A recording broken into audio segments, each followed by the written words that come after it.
Hello everybody, welcome to the class, and today we're going to see what's the cultural environment, why is it important, and which are the elements that conform it.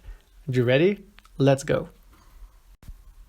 Hey, here I share some key concepts that are important for you to understand a little bit better this presentation and to keep in mind. We have culture, change agent, focus groups, social stratification, and cultural assimilator. Today we're going to cover the topics culture, the definition, which are the elements of culture, and what is a cultural analysis. I don't know about you, beautiful person who is listening to me right now, but I really think that we're able to have this human experience in order to see that we are in a very diverse and beautiful world, that we have different people, different cultures, different religions, different points of view, and that is worth analyzing. So that's what we're going to do today. The ever-increasing level of world trade, opening of markets, enhanced purchasing power of customers, and intensifying competition all have allowed and even forced marketers to expand their operations. The challenge for the marketing manager is to handle the differences in values and attitudes and subsequent behavioral patterns that govern human interaction on two levels. First, as they relate to customer behavior, and second, as they affect the implementation of marketing programs within individual markets and across markets. Cultural diversity must be recognized not simply as a fact of life, but as a positive benefit. That is, differences may actually suggest better solutions to challenges shared across borders. Cultural competence must be recognized as a key marketing skill. How can we be so similar but at the same time so different and unique? Culture for sure is one of the aspects that makes us special. But what is culture? Culture gives an individual an anchoring point, an identity, as well as codes of conduct. Some conceive of culture as separating humans from non-humans.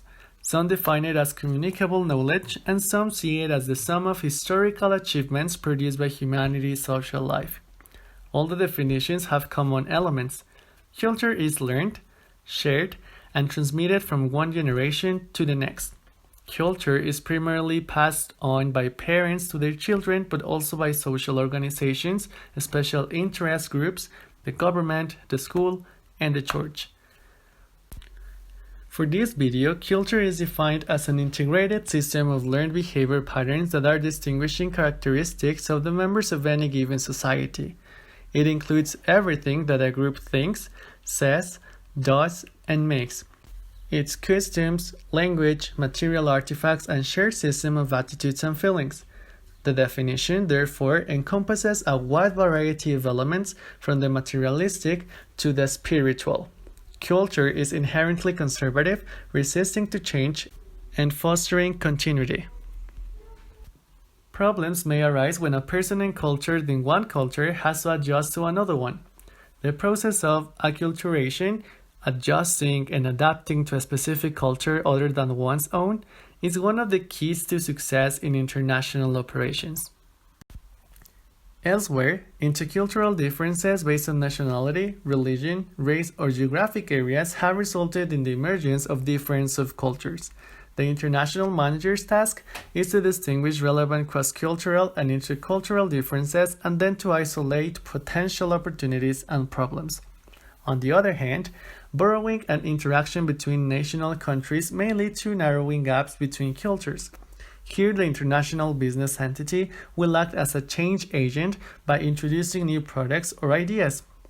Although this may consist of no more than shifting consumption from one product brand to another, it may lead to massive social change in the manner of consumption, the type of products consumed, and social organization.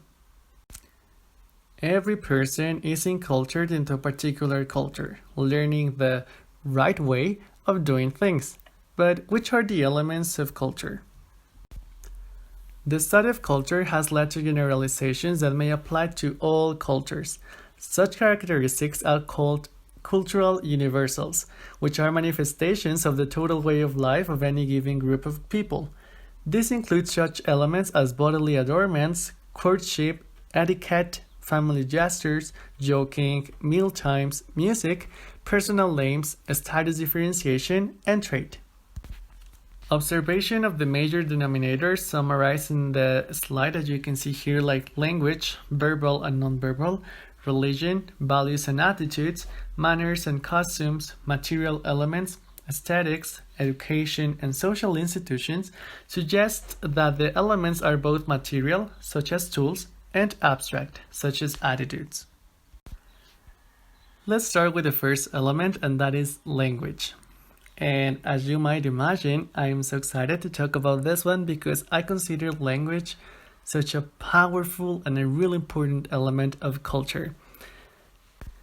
Isn't it amazing how we can transmit and communicate with just sound and vibrations? I think so. A total of 6,912 known living languages exist in the world, with 311 being spoken in the United States, 297 in Mexico, 13 in Finland, and 241 in China.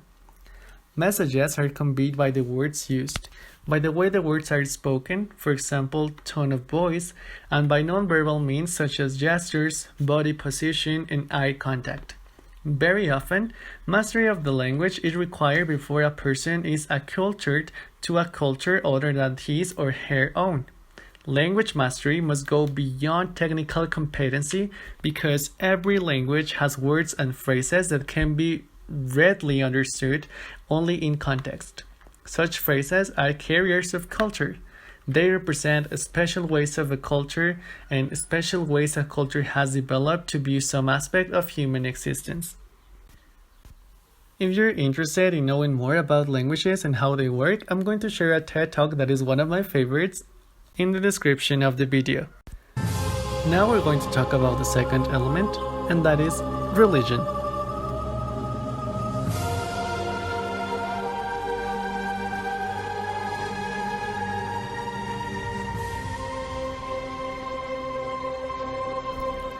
In most cultures, people find religion a reason for being in the belief that they are part of a larger context. To define religion requires the inclusion of the supernatural and the existence of a higher power. Religion defines the ideals for life, which in turn are reflected in the values and attitudes of societies and individuals. Religion provides the basis for transcultural similarities on the shared beliefs and behavior. The impact will vary depending on the strength of the dominant religious tenets. International marketing managers must be aware of the differences not only among the major religions, but also within them. Major holidays, for example, are often tied to religion.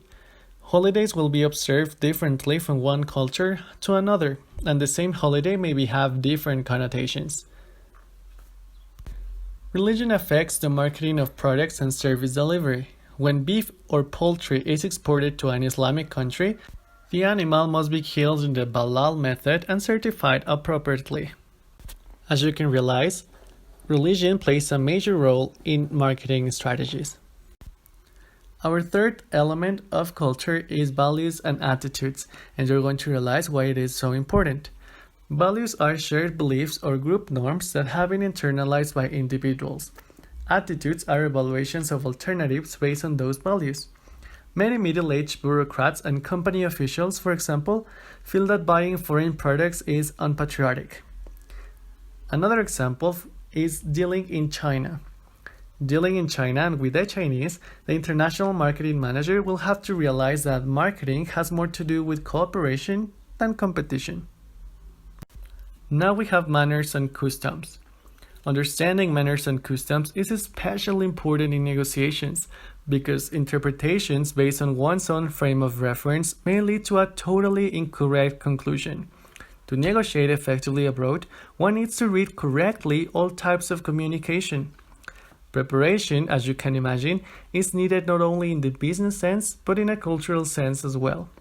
Some of the potential areas in which marketers may not be prepared include the insufficient understanding of different ways of thinking, and insufficient knowledge and appreciation of the host country, its history, culture, government, and image of foreigners. Gifts, for example, are an important part of relationship management during visits and a way of recognizing partners during holidays. Care should be taken when the way the gift is wrapped. For example, it should be in appropriately colored paper, and if delivered in person, the actual giving has to be executed correctly. In China, this is done by extending the gift to the recipient using both hands. Package sizes and labels must be adapted in many countries to suit the needs of the particular culture. Finally, meticulous research plays a major role in avoiding these types of problems. Concept tests determine the potential acceptance and proper understanding of a proposed new product. Focus groups, each consisting of 8 to 12 consumers representative of the proposed target audience, can be interviewed and the responses used to check for disasters and to fine-tune research findings. Now, talking of material elements, we need to understand that material culture results from technology and is directly related to the way a society organizes its economic activity. It is manifested in the availability and adequacy of the basic economic, social, financial, and marketing infrastructures. The basic economic infrastructure consists of transportation, energy, and communication systems. Social infrastructure refers to housing, health, and educational systems.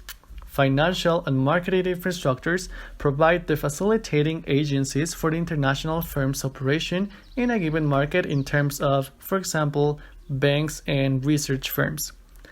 In some parts of the world, the international firm may have to be an integral partner in developing the various infrastructures before it can operate, whereas in others, it may greatly benefit from their high level of sophistication. To understand the aesthetics of a culture, we also need to understand that each culture makes a clear statement concerning good taste, as expressed in the arts and in the particular symbolism of colors, form, and music. What is and what is not acceptable may vary dramatically even in otherwise highly similar markets. Color is often used as a mechanism for brand identification, feature reinforcement, and differentiation. For example, a British bank interested in expanding its operations to Singapore wanted to use blue and green as its identification colors. A consulting firm was quick to tell the client that green is associated with debt. Although the bank insisted on its original choice of colors, the green was changed to an acceptable shade.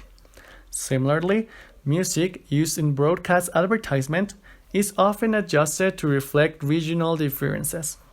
International firms have to take into consideration local tastes and concerns in designing their facilities. Now it's time to talk about education. Education, either formal or informal, plays a major role in the passing on and sharing of culture. Educational levels of a culture can be assessed using literacy rates and enrollment in secondary or higher education. Educational levels will have an impact on various business functions. For example, a high level of illiteracy will suggest the use of visual aids rather than printed manuals. The international marketing manager may also have to be prepared to fight obstacles in recruiting a suitable sales force or support personnel. Finally, we have social institutions. Social institutions affect the way in which people relate to each other. The family unit, which in Western industrialized countries consists of parents and children, a number of cultures is extended to include grandparents and even other relatives. This will have an impact on consumption patterns and must be taken into account, for example, when conducting market research. The concept of kinship or blood relations between individuals is defined in a very broad way in societies such as those in sub-Saharan Africa. Family relations and a strong obligation to family are important factors to be considered in human resource management. Understanding tribal politics in countries such as Nigeria may help the manager avoid unnecessary complications in executing business transactions. The division of a particular population into classes is termed social stratification. Yay! That was the end of the video. Thank you so much for your time. Let's keep on sharing, learning, and reaching. Thank you so much again, and see you until the next time.